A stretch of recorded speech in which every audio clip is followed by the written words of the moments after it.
First arrested last year, a juvenile court judge released him. He cut off an ankle monitor and has since been connected to more crimes. A dark SUV seen on surveillance video speeding away after the shooting. Teenager wanted for a murder and a violent robbery back in front of a juvenile court judge today after months on the run. Teen rapper Tay K as police question him about his role in a deadly home invasion in Mansfield.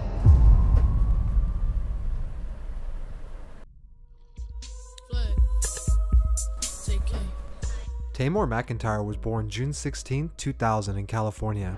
His father, Kevin Beverly, was a gang member from Compton, and his mom was part of the Baby Insane Crips gang in Long Beach. This would unfortunately lead to his dad's imprisonment during Tamor's youth. With his dad behind bars, his mother would do her best to raise him and his sister while he was away, but without a father figure around, it was hard for him to find guidance. Playing football, listening to Soulja Boy and Chief Keef were some of the only distractions he had for his frustration that was building up. At 8 years old, his mom moved them to Las Vegas for about a year and a half before his father was finally released from prison.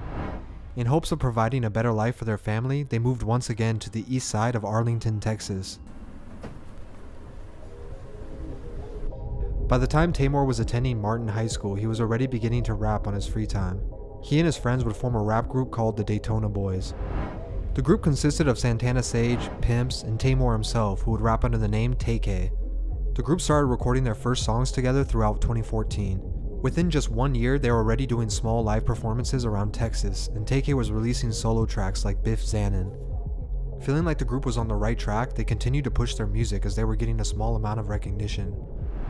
Although music was the focus, Tay K states his parents weren't always around, and he had to provide for himself, sometimes even finding places to stay at night. The Daytona Boys wouldn't last long as a group due to their reckless behavior that would ultimately cost an innocent girl her life. The fatal shooting involved an exchange of words between two carloads of people who just left a party New Year's morning 2016. 20-year-old. On December 31st, 2016, the Daytona Boys were having another show in Arlington. After the performance, they left the show and pulled up to a red light where another vehicle was stopped. The car next to them was being driven by a female college student, along with 3 other passengers. The Daytona Boys attempted to catcall the females at the red light, until a male passenger rolled down the window and threatened to beat the Daytona Boys up. Santana Sage, who was driving the group, rolled down his window, pointed a gun, and fired 2 shots. One of the bullets would hit the driver of that car. 21-year-old Sara Mutschlechner was pronounced dead. We, the jury, find the defendant, Eric Jamal Johnson, guilty of the offense of murder. Just days later, Santana Sage would be arrested for the murder, but Tay K and Pimps would not be charged with anything since they were only passengers and minors at the time. Some would say their lack of punishment for even being involved in this type of event only made them feel more invincible. The Daytona Boys would break up after Sage was sentenced to 44 years behind bars. Tay K would continue to get even more involved with the streets as he was still attempting to get his rap career off the ground. Everything was about to change though. On July 26, 2016, Tay K along with 6 other people had formulated a plan to hit a lick on a house they knew had drugs in it. There was a house located on the 1500 block of Mansfield, Texas, where a man named Zachary Ballou was staying. He was believed to have drugs and money on him. They would have 2 girls who were already familiar with the target get inside the house and make it seem like they just wanted to smoke and chill. Tay K and a few other men would be waiting close by for a text message from the girls on when to storm the house. They planned to take whatever money and loot they could find and leave. This house was already on record for multiple police reports for drug-related activity, leaving them to believe they could get away with this. Unfortunately, the day of, things quickly spiraled out of control. When the girls arrived, they were surprised to see a lot more people in the home than they expected. This pushed the plans back as they waited hours for the right opportunity to unlock the door for Tay K and the others. The girls began to become anxious and were acting suspicious as the day turned to night. Around 10 p.m. they finally had enough and decided to go ahead with their plan. They unlocked the door, sent the text message, and shortly after 4 men stormed in with guns out. They pointed them at both Zachary and his roommate Ethan. As Tay K and the others began looking for the cash, they came short of finding anything. Tension then rose as they became impatient waiting for them to hand it over. They then replied that they didn't have any money.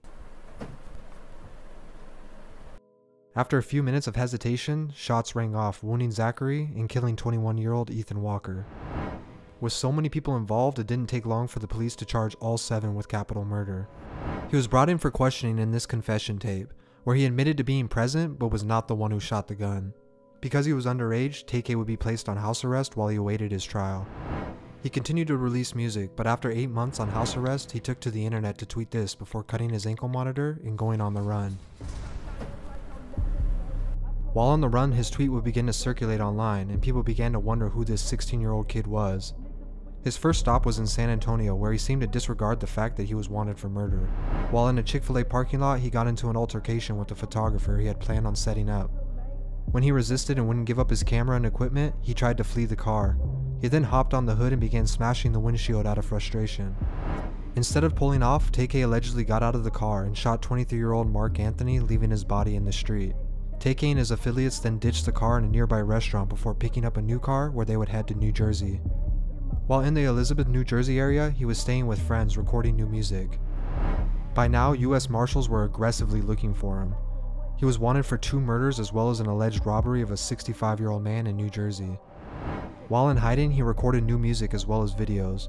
One of the songs he recorded was titled The Race, where he literally rapped about being on the run. As each day passed, his name was circulating a little more as people were tuning into this story. Finally, on June 30th, 2017, after 3 months of being on the run, he was captured and taken into custody. The same day he was caught, he released a music video for The Race online, where it would go viral due to the situation at hand. The court judge decided that he should be held here in the jail with the adults, where hashtags and millions of video views won't have much influence.